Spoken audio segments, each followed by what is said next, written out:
Assalamualaikum warahmatullahi wabarakatuh. Perkenalkan, nama saya Badaria dengan nomor induk mahasiswa 877760396. Saya berasal dari UPBJJ Palembang, Pojar Kayu Agung, Fakultas Keguruan dan Ilmu Pendidikan, jurusan Pendidikan Guru Sekolah Dasar. Pada hari ini, Rabu, tanggal 19 November 2025, saya akan melakukan tugas mata kuliah PDGK 4107 Praktikum IPA di SD pada modul 7 tentang optik, yaitu pada kegiatan praktik 1 sifat cahaya dengan judul praktikum percobaan pemantulan cahaya. Selamat menyaksikan. Apa itu optik? Optik adalah ilmu yang mempelajari sifat-sifat yang berkaitan dengan cahaya. Cahaya sendiri merupakan bagian dari gelombang elektromagnetik yang memungkinkan kita melihat benda dan keindahan alam. Tujuan percobaan: 1. Menjelaskan sifat-sifat cahaya. 2. Menjelaskan sifat-sifat bayangan yang dihasilkan oleh cermin. 3. Menjelaskan sifat-sifat bayangan yang dihasilkan oleh lensa. 4. Menentukan fokus cermin cekung. 5. Menentukan fokus cermin cembung. Alat dan bahan yang kita gunakan adalah cermin datar, cermin cekung, cermin cembung, HP untuk lampu senter, busur, kertas putih, lilin, dan layar celah cahaya.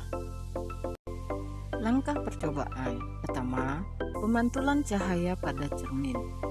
Susunlah lampu senter dan celah cahaya di depan cermin datar, kemudian nyalakan lampu senter dan amati jalannya berkas cahaya pada saat sebelum dan sesudah mengenai cermin datar. Gambarlah jalan berkas sinar tersebut sehingga tampak sudut datang dan sudut pantulnya. Kemudian, ukurlah besar sudut datang dan sudut pantulnya menggunakan busur derajat.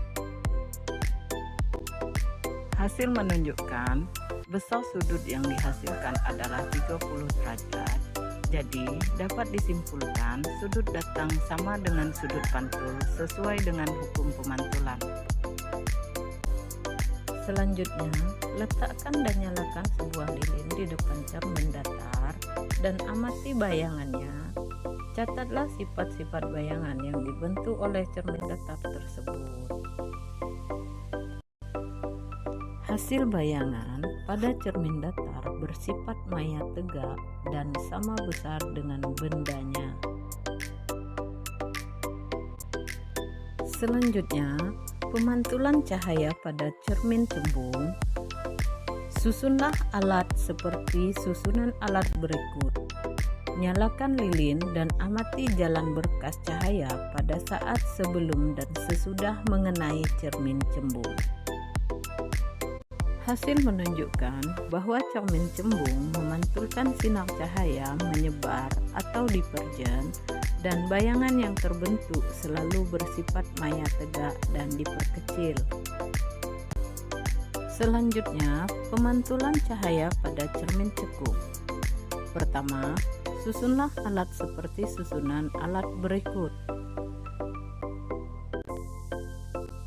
Kemudian, nyalakan lilin dan amati jalannya berkas cahaya sebelum dan sesudah mengenai cermin cekung. Gambarkanlah jalannya berkas sinar.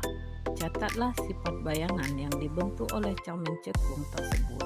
Aturlah jarak benda dan letak layar agar pada layar tersebut bayangan jelas dan tajam. Ukur jarak benda dan jarak bayangan. Hasil menunjukkan bayangan tersebut nyata pada layar bayangan bersifat nyata dan terbalik. Kemudian geser benda untuk menjauhi cermin cekung. Amati pada jarak tertentu bayangan benda akan menghilang. Ukur jarak benda dari cermin cekung dan ukur jarak bayangan yang dihasilkan. Pada jarak 15 cm, panjang bayangan benda adalah 5 cm. Pada jarak 20 cm, panjang bayangan benda adalah 4 cm. Pada jarak 25 cm, panjang bayangan benda adalah 3 cm.